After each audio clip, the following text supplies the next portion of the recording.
Please get ready for a dictation of transcription number 275 from Sir Kailash Chandra magazine. 5 seconds. Start. Mr. Deputy Chairman, Sir, I rise to support the motion which has been moved by my friend.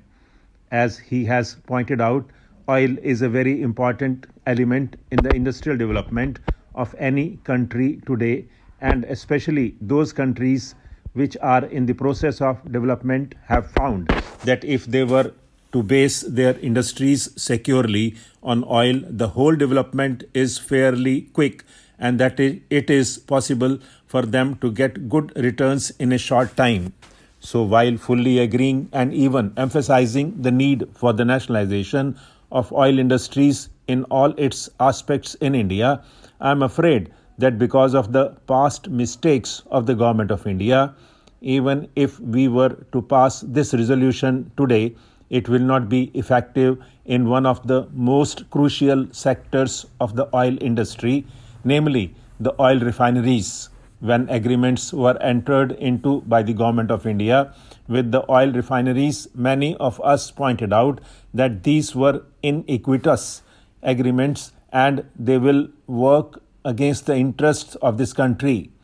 At that time, our voice was not heeded, and it was said from the side of the government that they had done all that they could to protect the interests of the country, and that the agreements marked a further stage of development in our economy.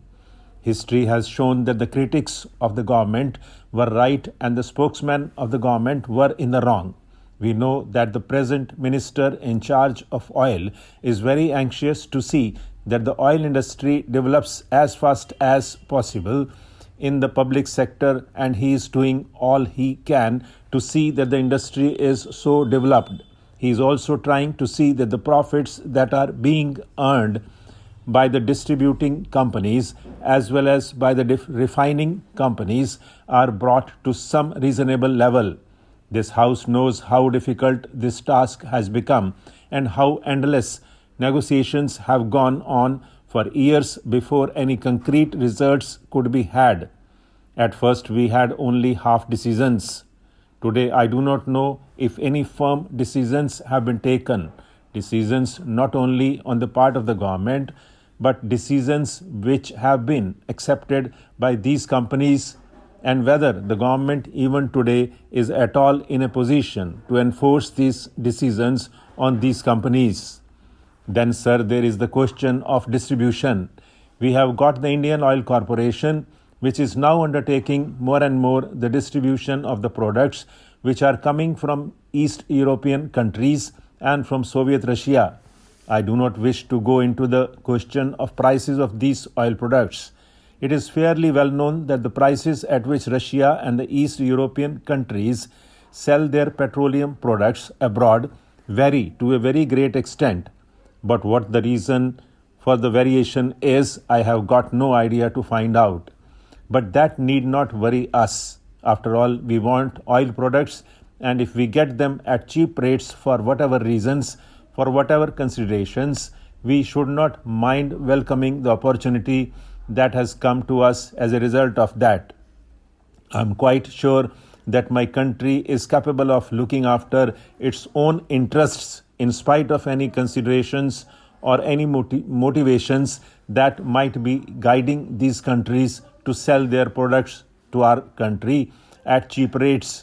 In case these motivations and considerations are not in the interests of our country, we have no data to find out whether these considerations and motivations are against the interests of the country or not. But as long as we are getting these products at cheap rates without any strings attached, I see no reason why we should not welcome that opportunity, and the government has done well in seeing that these products are distributed through the public sector distributing companies.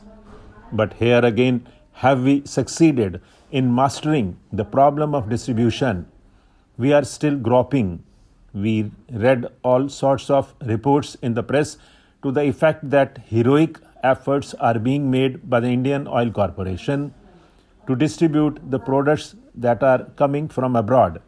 I live in Mumbai and I hear rumors that when these products are received from abroad, the Indian Oil Corporation has many times been found to be unprepared for receiving these products, and they have often to be stored in the storage capacity of the very foreign companies against which we are raising our voice today. Here again, it is a sorry state of affairs. Once we accept this challenge of distributing the products through our own public sector companies, we should be in a position as early as possible to stand on our own legs and not depend on the mercies of these foreign companies. The same is the story as regards petroleum products also. It is a well-known fact that shortly we will do better regarding raising of crude oil. Stop.